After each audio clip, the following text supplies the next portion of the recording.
Hello everyone, welcome to another video.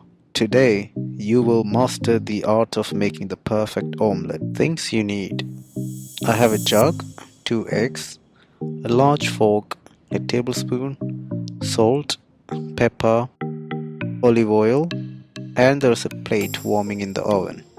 For one person, 2 eggs with seasoning in a jug, and then use a large fork to combine the yolk and the white, like this. Don't over whisk or beat, just gently combine them. After that, place the pan over a medium heat, add a teaspoon of oil. As it heats, swirl it all around the pan so the base and the sides get coated.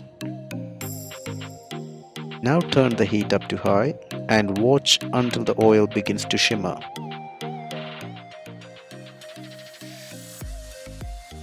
Now, pour in the eggs and wait for about 5 seconds until you see a frill all around the edge.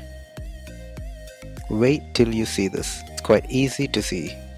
Then tilt the pan to 45 degrees and using a tablespoon, draw the edges of the omelette in towards the center.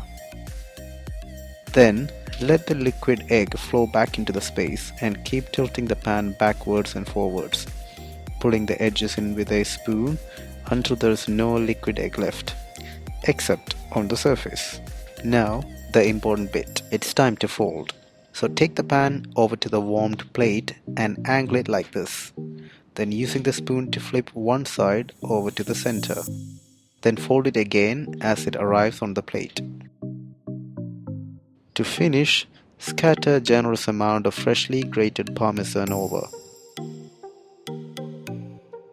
Any liquid egg would almost be cooked now, but it's important to have quite a bit of squishiness. So, our perfect omelette is ready now. I hope you guys enjoyed this video. If you did, please give me a thumbs up and subscribe. Bye bye.